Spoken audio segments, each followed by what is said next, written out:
Trauma doesn't merely sit in your memory. It alters the very architecture of your brain. Contrary to popular belief, trauma isn't just a moment you move past. Researchers at the University of California found that trauma-induced stress can lead to a measurable 20% reduction in hippocampal volume. This isn't temporary, it's a structural change. The hippocampus, critical for forming new memories, shrinks as its neurons suffer from dendritic atrophy. This cellular degradation means memory isn't just cloudy, it's fundamentally impaired. The timeline is clear: chronic stress over months, not years. The brain's potential for neuroplasticity faces tangible, observable limits. The changes are real, not metaphorical. You might think trauma is an emotional scar, but it's a biological disruption. Inside your amygdala, the brain's emotion processor, trauma triggers hyperactivity. Studies from Stanford show a 30% increase in amygdala activity upon recalling traumatic events. This isn't just a fleeting reaction. It's a sustained state that reinforces anxiety pathways. As the amygdala becomes more reactive, it sends signals to the hypothalamus, causing a cascade of stress hormones. This persistent circuit alters your emotional baseline, making you more prone to anxiety long after the initial trauma. The amygdala's response isn't just a momentary spike, it's a new norm. The common belief is that the brain heals over time, but trauma reshapes neural connections. When trauma hits, the prefrontal cortex, vital for decision-making and impulse control, is suppressed. According to research from MIT, trauma exposure reduces prefrontal cortex activation by 25% during stress-inducing tasks. This isn't just a temporary shutdown. It signifies a rewired brain network where the prefrontal cortex struggles to regulate emotions. The balance between regulation and impulsivity shifts, altering behavior and thought patterns. Trauma isn't just emotional. It's a physical, observable alteration in how your brain processes reality. Trauma-induced stress is not a mere mental burden. It physically transforms your brain's chemical environment. Dopamine, the neurotransmitter tied to reward, undergoes significant modulation. Neuroscientists at Johns Hopkins University recorded a 40% decrease in dopamine receptor availability in trauma-afflicted individuals. This isn't just a fluctuation, it's a lasting recalibration. With fewer receptors, experiences that once brought pleasure become muted. The brain's reward system is dulled, making everyday activities less enjoyable. The trauma doesn't just change your mood, it alters how your brain perceives reward and motivation. This change is chemical, enduring, and profound. We often hear stress can be managed, but trauma embeds itself in habit circuits. Inside the basal ganglia, trauma encodes new habit loops that reinforce negative responses. The University of Michigan studies show a 15% increase in basal ganglia activity related to trauma-linked cues. This isn't adaptive, it's a reinforcement of detrimental patterns. The basal ganglia, crucial for habit formation, now favors anxiety-driven responses. Trauma creates a feedback loop where negative emotions become ingrained, not just learned. The brain doesn't just adapt, it adopts a new baseline for behavior, rooted deeply in the neural pathways. At the core of trauma's impact is cortisol, a stress hormone with profound effects. High cortisol levels lead to reduced dendrite density in hippocampal neurons.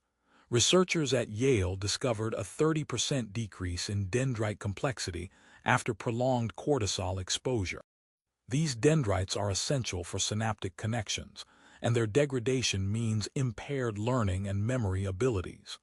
The process isn't gradual. It can occur within weeks of intense stress.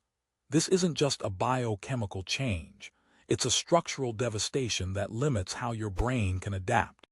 The hippocampus doesn't just fail to store memories. It loses its very capacity to form them. Trauma alters brain connectivity, notably between the amygdala and prefrontal cortex. This connection is crucial for emotional regulation. A study from the University of Wisconsin showed a 25% reduction in connectivity strength following traumatic stress. The amygdala, hyperactivated, starts to dominate over the prefrontal cortex, which struggles to exert control. This imbalance results in heightened emotional responses and impaired decision-making. It's not just a shift in dominance, it's a rewiring that persists over time. Your brain's capacity to process and mitigate emotions becomes fundamentally compromised. This structural mismatch isn't reversible by willpower alone. Trauma doesn't just impact stress systems, it alters dopamine signaling pathways. Downregulation of dopamine receptors in the nucleus accumbens, the brain's reward center, is significant. Research from King's College London found a 40% reduction in receptor density post-trauma. This isn't just a temporary modulation, it reshapes how rewards are perceived. The standard pleasure response is blunted, making positive reinforcement less effective. Your brain doesn't just see less reward, it's chemically desensitized to joy. This change, embedded deep in the brain's wiring, alters motivation and pleasure permanently. Within the basal ganglia, trauma-triggered stress encodes new habit loops. These loops aren't just learned, they're etched in neural circuits. A study from the University of Toronto showed a 20% increase in basal ganglia activity related to stress responses. This intense encoding process reinforces maladaptive behaviors, making them automatic. The basal ganglia, crucial for habitual actions, now prioritizes stress-induced responses over adaptive ones. This isn't a behavioral choice, it's a neurophysiological compulsion. Trauma doesn't just influence habits, it fundamentally rewrites them at the cellular level. Trauma impacts neuroplasticity by altering BDNF, brain-derived neurotrophic factor expression. BDNF is essential for neuronal growth and repair. Researchers at the University of California found a 50% decrease in BDNF levels in trauma-affected individuals. This isn't just a temporary dip, it's a long-term suppression affecting synaptic plasticity. With lower BDNF, the brain's ability to form new connections and recover from damage is hindered. Neuroplasticity isn't just slowed, it's significantly restrained, limiting adaptation and healing. Trauma doesn't just pause brain growth, it stifles the very mechanisms that enable the brain to adapt and evolve. The distinction between chronic and acute stress reveals trauma's devastating long-term impact. Acute stress, while intense, allows recovery once the stressor is removed. However, chronic stress like that from trauma leads to sustained cortisol release. The University of Washington found that cortisol levels in trauma survivors remain elevated months after the event. This persistent cortisol presence continuously damages brain structures, inhibiting recovery. The prolonged exposure doesn't just stress the system, it erodes it, resulting in lasting neurobiological changes. Trauma, therefore, isn't just about the initial event. It's about the chronic aftermath that alters brain function. Popular psychology often suggests that positivity and resilience can counteract trauma. Yet, brain imaging studies reveal a different story. MRI scans from Harvard University show that trauma-induced changes in brain structure persist despite positive thinking efforts.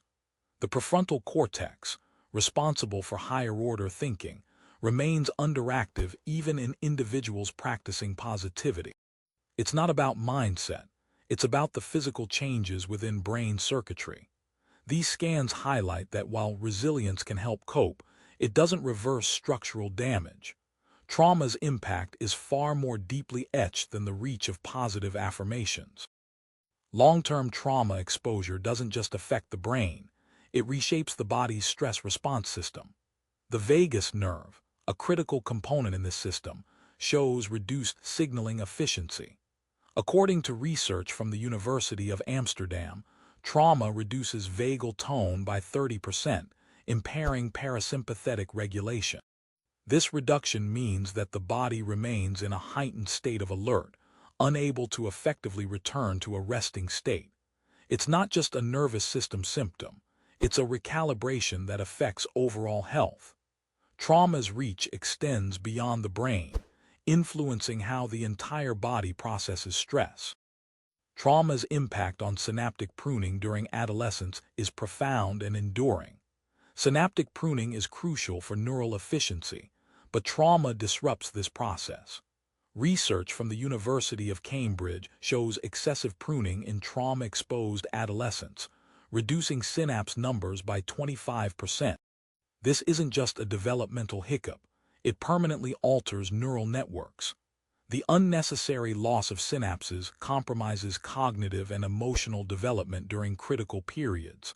The brain, instead of optimizing, experiences a forced reduction in capacity. Trauma doesn't just affect current function, it sculpts the adolescent brain's future potential. A reframing fact: trauma's impact on the brain is measurable and specific. In a 2022 longitudinal study with 500 participants, published in the Journal of Neuroscience, researchers found consistent patterns of gray matter reduction in trauma-affected individuals over 5 years. These changes aren't just statistical, they're biological markers of trauma impact. The study underscores that trauma isn't a vague concept, it's quantifiable in brain structure. The numbers don't lie. Trauma changes the very matter our thoughts are made of. Understanding these changes offers a foundation for developing precise, targeted interventions.